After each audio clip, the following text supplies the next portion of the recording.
Hello, I'm Bill LeMay, and thank you for watching Community Matters. We hope you'll continue to watch as we discuss issues facing our community and provide you with the resources and information needed to find solutions.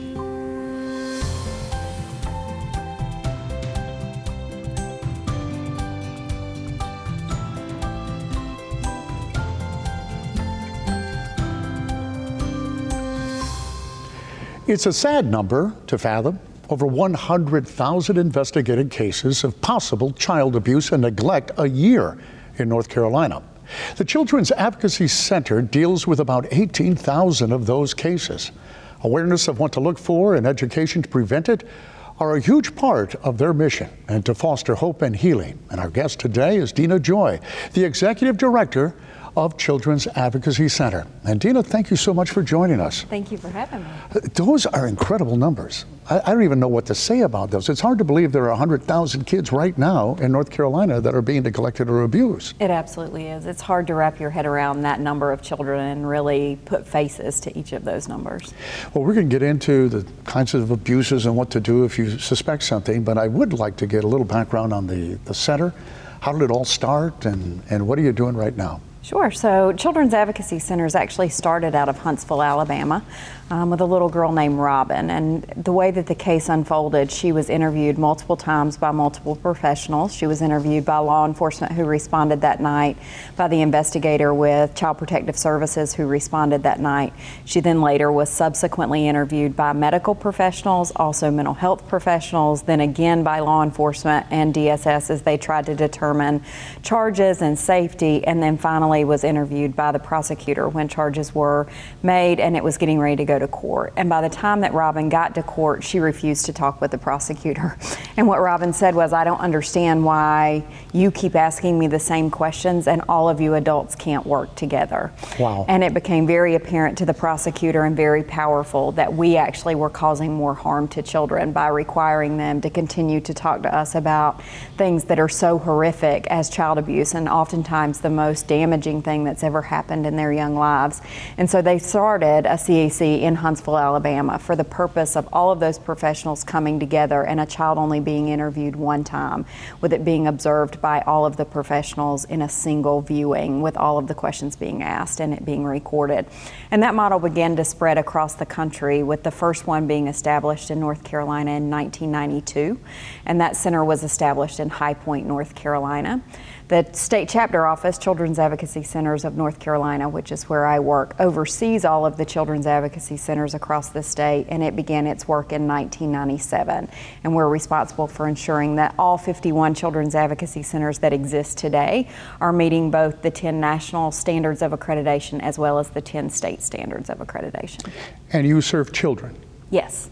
See, I think that's important because I don't know how many people actually do serve children. It's such a frustrating system, which we'll get into. Now, how did you get involved in this? Because I know you take this very personally, I can tell. I do take this very personally. So I actually started at a local children's advocacy center in 2001.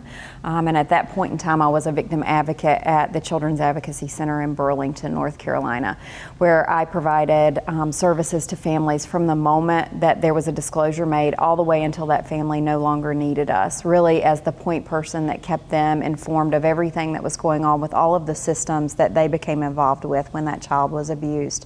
From there, I went on to do the actual forensic interviews of children, and so I sat in a room much like this directly across from you, but I was looking at children as young as 3 and 4 years old. And my job then was to work with those children to interview them in a neutral, non-leading way to gain the information needed for charging or for safety by the investigative parties with law enforcement and CPS. And then I became the executive director of that organization, left there in 2014 and came to the state chapter office. Yeah, we're going to dive a little deeper into exactly how that all works with the children. For folks so they understand, what kind of services do you offer the public? I mean, there are people right now who may suspect something. There are people who are trying to get children out of an abusive relationship. And resources are limited for these folks. They don't know where to go and what to do. So can they come to you, or is this purely just for the child? How does this all work? They absolutely can come to us. So like I said, there's 51 children's advocacy centers across the state. in the farthest parts of the mountains in Murphy, North Carolina, all the way to the farthest east in Elizabeth City, North Carolina. So there is somebody close to all of them if they need help. When they actually come to our facility, they can get help with a victim advocate who's assigned to them. They can have a forensic interview done on site. There are child medical evaluations done on site, as well as evidence-based mental health treatment for kids and families, and that's all done free of charge for them for as long as they need those services. When it comes to people being concerned about children and their safety, they can reach out either directly to the 51 CACs, or they can reach out to the state chapter office where I am working, CACNC, and we can help guide them through that process. We can help answer questions for them if they're concerned about whether or not they're right about what their fears are, or help them make a safety plan if they need one. For parents, when a report has already been made and they have somebody they just need to talk with and they need to ask questions of and get support from, we can be that support as well. Oh, that's excellent. Because for many parents or whomever, adults that are trying to navigate this, it's all foreign language to them for the most part. 18,000. That's what 18,000 cases. Talk to me about that number. I mean, that is, it's hard to wrap your brain around that. It is. So to your point, there was 100,000 reports, over 100,000 that were made in the state, and that number is coming from the Department of Health and Human Services, which is where people are making reports to the local DSS hotlines. For our cases coming into the CACs have protocols within their local community with law enforcement and with Department of Social Services that when they get cases that meet the CAC's case acceptance criteria, those children are being brought by those two investigative bodies for further services.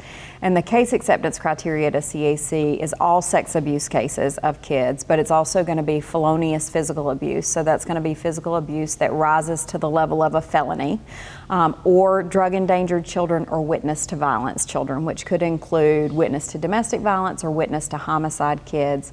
Obviously, child trafficking also falls within sex abuse. All right, so is this all, let's talk about the types of abuses. I think you just kind of went through the whole list, but for a child or someone who suspects an abuse, what should they kind of be looking for, and what kinds of things, I don't know, that you address at the center? So when we talk about red flags for parents and things to be on the lookout for, you're really looking for, obviously bruises and marks or injuries to kids are going to be pretty obvious to you, but the other things that oftentimes are less obvious to parents are when a child does an about face with the way that they typically engage in the world or the way that they typically engage with you at home. That's something to be questioned. If there are people that children absolutely do not want to be around for whatever reason, that's something to heed and to ask more questions about. But also children oftentimes when they're being abused will do things like wearing additional clothing when it's not appropriate for them to wear additional clothing. So in the middle of summer they may have on 3 layers of clothing when they're going out because it makes them feel more safe, because you can't get to their body because of the number of layers of clothing that they have on. And so asking questions about, why do you have on so many layers of clothing? Or why is it that you don't want to go to this place that you used to enjoy going to? Or you don't want to see this person that you used to enjoy seeing? So those things also are important.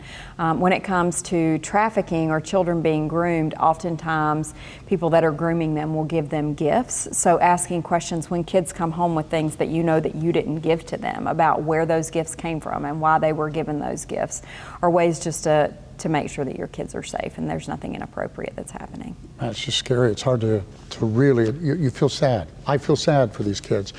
Hey, don't go anywhere because we have a lot more to talk about. So please come back.